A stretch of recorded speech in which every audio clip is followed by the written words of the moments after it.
Make mistakes. Learn faster.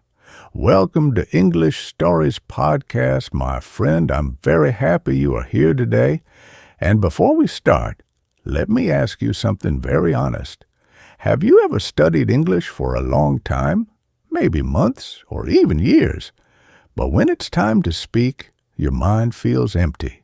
Your heart beats faster and you think, I'm not ready yet. If that sounds like you, this episode is for you. Because today we are talking about one powerful idea. Make mistakes, learn faster, and I want you to listen carefully, not as a student in the classroom, but as a real person learning a real language. Many English learners believe mistakes are bad. Mistakes mean failure. Mistakes mean you're not good enough. So they wait. They read more books. They watch more videos. They learn more grammar. And they think one day, magically, they will be ready to speak. But that day never comes, because speaking does not come from being perfect. It comes from using the language, from making mistakes, from trying even when you feel uncomfortable. And here is the truth. If you are making mistakes in English, it means you are learning. It means you are using the language. It means your brain is working. Many people choose comfort. They choose safe learning, only listening, only reading, never speaking, because it feels good. It feels calm. But comfort is slow. Comfort does not change you. Growth comes from a little discomfort, from saying the wrong word, from using the wrong tense, from speaking even when your sentence is not perfect. This is not weakness. This is strength. And this is exactly how the brain learns best, not by hiding, but by facing the difficulty directly. When you speak and make a mistake, your brain notices the gap between what you want to say and what you actually said. And that gap is where learning happens. This is why children learn languages so fast.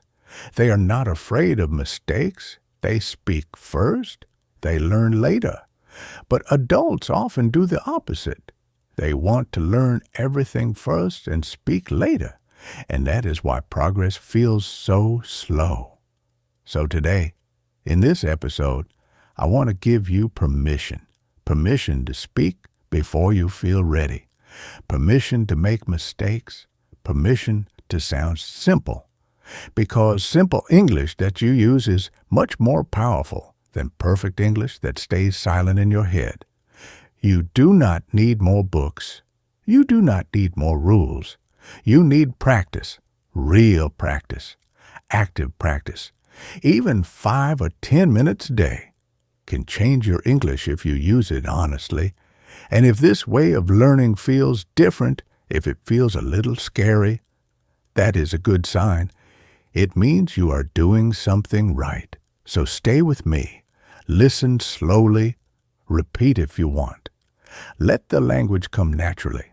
And if you enjoy learning English in this calm, human, and practical way, please subscribe to English Stories Podcast, because here we learn English through real ideas, real stories, and real practice. A little every day, mistakes included.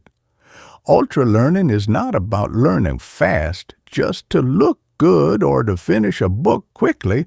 Ultra learning is about learning honestly and directly. It means you stop hiding behind safe activities and start doing the real skill you want to improve. Many people think ultra learning means pressure or studying all day, but that is not true. Ultra learning means learning with intention, learning with focus, and learning with action. When you use ultra learning, you learn directly. You learn by doing the real thing. If you want to speak English, you speak English. You do not wait until you feel perfect. You do not wait until you know all the rules, because language does not work that way. Speaking comes from speaking, not from reading about speaking. This is why reading grammar books alone will never make you confident in conversation. Ultra learning is also active, not passive. Passive learning means you sit and receive information. You watch videos. You listen to podcasts. You read books. And all of this feels safe and comfortable. But active learning means you use the language. You try. You make mistakes. You correct yourself.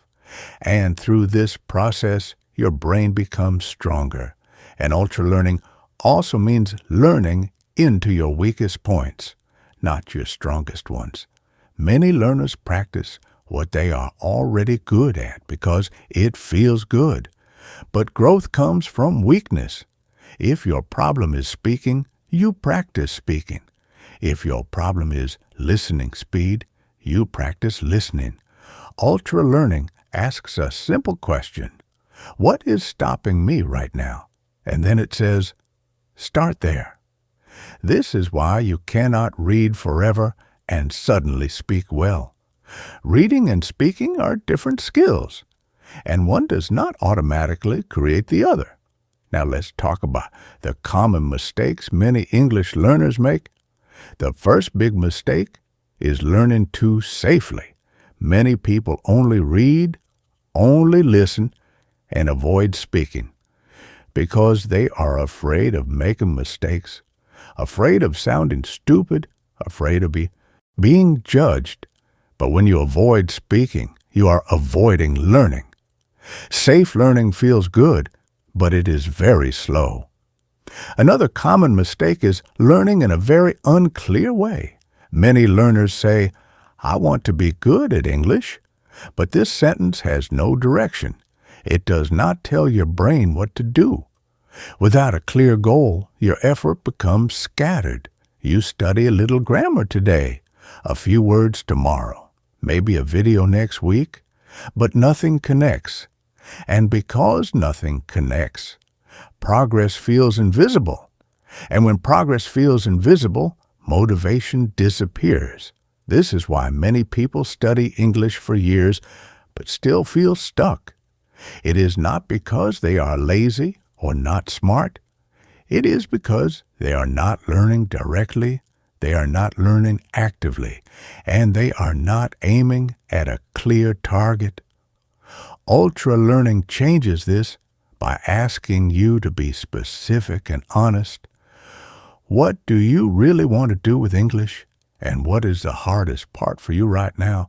When you answer these questions and start there, learning becomes clearer, faster, and more meaningful. The first powerful principle of ultra learning is clarity. Being clear about your goal and not being vague. And this sounds simple, but it is one of the biggest problems for English learners. Many people say, I want to speak English better. But this sentence is too general. It does not tell your brain what to focus on. When a goal is vague, the brain feels confused. It does not know what to practice. So learning becomes slow and tiring. You may study grammar one day, watch a random video the next day, memorize some words later, but nothing connects. And because nothing connects, progress feels invisible. Now compare that with a clear ultra learning goal. For example, I want to speak for 10 minutes about my daily life in English after 2 months. This goal is clear. It has a time, it has a topic, and it has an action. Speaking, when the goal is clear, the brain knows what is important and what is not. It knows which words matter, which sentences matter, which skills matter, and everything you practice starts to move in one direction. Clarity reduces stress because you are no longer guessing. You are not asking yourself every day, what should I study? Instead, you simply practice what supports your goal. And this is very important for A1 and A2 learners because too much choice creates fear and confusion. Clarity gives you calm and direction.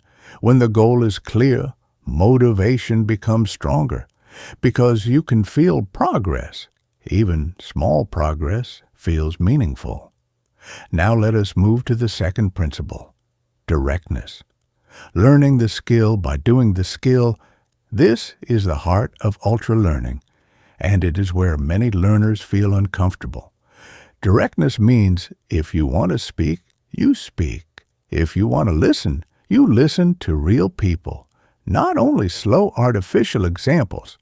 Directness means you stop preparing forever and you start using English in real ways. Many learners believe they need more grammar before speaking, but grammar knowledge does not automatically become speaking ability. Speaking is a physical and mental skill. It requires practice, just like swimming or driving. You cannot read about swimming and suddenly swim well.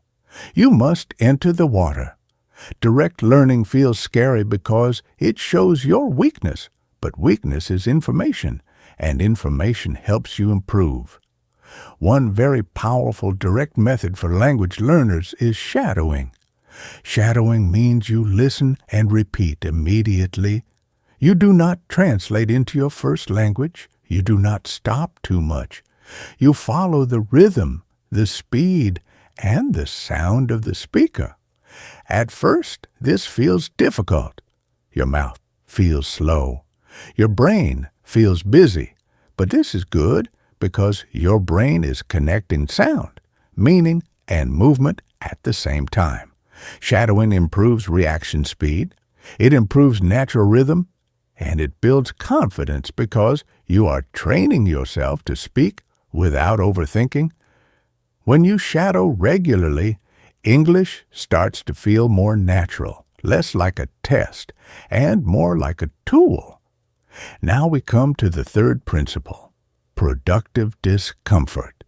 This is a very important idea. Many learners think learning should feel easy all the time, but easy learning often means slow learning. Productive discomfort means the learning feels a little uncomfortable, a little tiring, maybe even a little scary, but not painful. When you are learning correctly, you may feel tension. Your brain feels stretched. You may make mistakes, and you may feel unsure. But this discomfort is a sign of growth. It means your brain is working. It means you are outside your comfort zone. For A1 and A2 learners, this often appears when speaking. You may forget words, use the wrong tense, or say a sentence that sounds strange. But this is not failure. This is data. Every mistake gives your brain information about what to fix. When you speak and make a mistake, your brain notices the difference between what you want to say and what you actually say. And this gap is where learning happens. If learning feels too easy, you may be staying in a safe zone. But safe zones do not build fluency. A little difficulty is healthy. It keeps your attention strong, and attention is necessary for learning. Now let us talk about the fourth principle, focus, deep focus. In today's world, attention is very weak. Many learners try to study English while checking messages, scrolling social media, or thinking about other things. But divided attention creates shallow learning. Ultra-learning is not about studying all day. It is about studying with full attention for short periods. 20 or 30 minutes of deep focus is more powerful than 2 hours of distracted study. When you practice with focus, your brain creates stronger connections. During podcast practice, this means turning off notifications, putting your phone away, and giving your full attention to listening and repeating. Do not worry about understanding every word. Focus on meaning, sound, and flow. Quality of attention matters more than the number of hours. Focused learning feels tiring, but it produces real results. After focused practice, rest is important. Rest allows the brain to recover and organize what it learned. Ultra learning respects energy, not endless effort. Now we move to the fifth principle, drill, attacking your weakest points. Drill does not mean boring repetition. In ultra learning, drill means focused practice on a specific weakness. Many learners practice what they are already good at because it feels comfortable. But comfort does not create growth. Growth comes from weakness. For example, if your pronunciation is weak, you drill pronunciation. If your listening is slow, you drill slow listening. Drill is short, specific, and intentional. You choose one small problem and work on it with attention. For example, repeating difficult sounds, practicing one sentence pattern, or listening to short audio many times. Drill gives clear feedback. Because when practice is specific, mistakes are clear, and clear mistakes are easier to fix. But drill must be mindful. Repeating without attention does not help. You must notice your errors and correct them. Drill uses energy, so it should not be too long. After drilling, you return to full practice, like speaking again or listening to a full story. This helps integrate the improved part into real use. Finally, we come to the sixth principle, retrieval, remembering. By pulling information out, many learners believe memory improves by reviewing again and again. But research and experience show that the brain remembers better when it must retrieve information. Retrieval means recalling, without looking, without reading, without help. For example, listening to a story and then retelling it in your own words, speaking without a script, answering questions from memory. Retrieval feels harder than review, and that is why it works. Each time you retrieve, the memory becomes stronger. Forgetting is not failure. Forgetting is part of learning. When you forget and then remember again, the memory becomes deeper. For English learners, retrieval means speaking without reading, thinking in English, and using words in real situations. This builds confidence because confidence comes from experience, not from knowing rules. When you can recall words and sentences by yourself, you start to trust your ability, and this trust changes how you feel about English. It becomes less scary, more natural. Ultra learning shows us that progress does not come from being perfect, it comes from being honest. Honest about goals, honest about weaknesses, and honest about practice. When you apply these principles step by step, English stops feeling like a school subject and starts becoming a living language that you can actually use. Learning English is not a race. It is not a competition, and it is not something you need to hurry through as fast as possible. Learning English is a relationship, and like every real relationship, it grows slowly.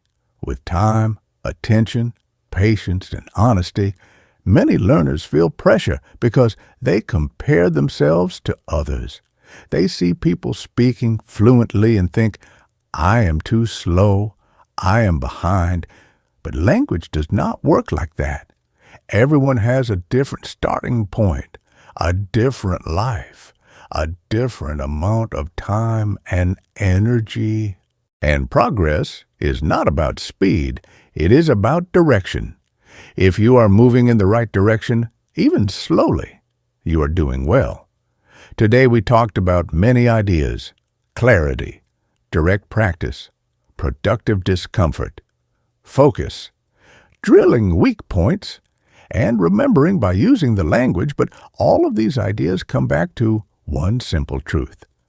English improves when you use it honestly, not when you wait for perfection. This is why the message of today's episode is very simple. Speak before you feel ready.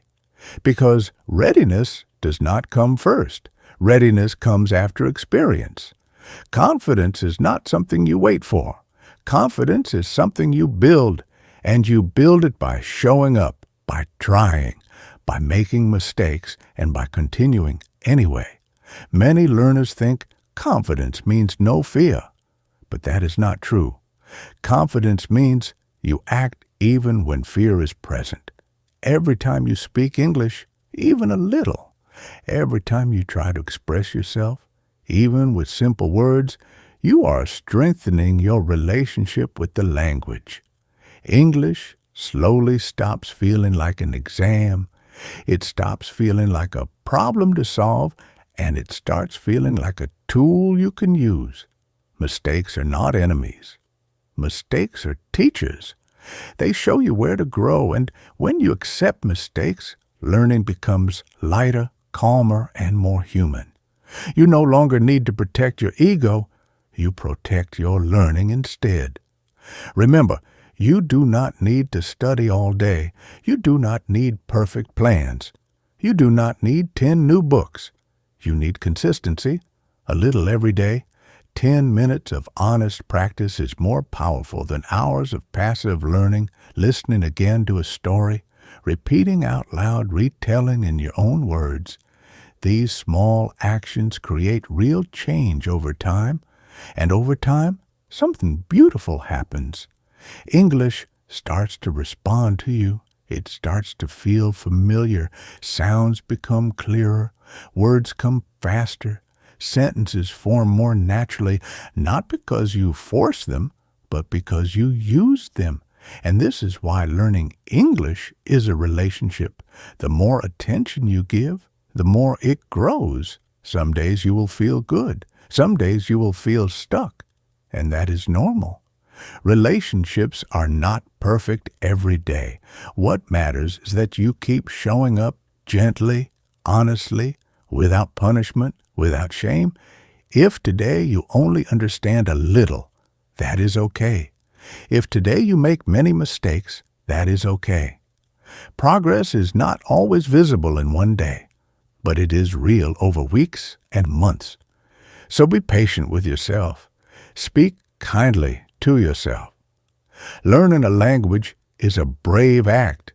You are training your brain to think in new ways, to see the world through new sounds and meanings, and that takes courage. Before we end, I want to thank you for spending this time with me. Thank you for listening, for trying, for choosing to learn in a calm and honest way. If this episode helped you, even a little, please listen again tomorrow. Repetition is part of learning.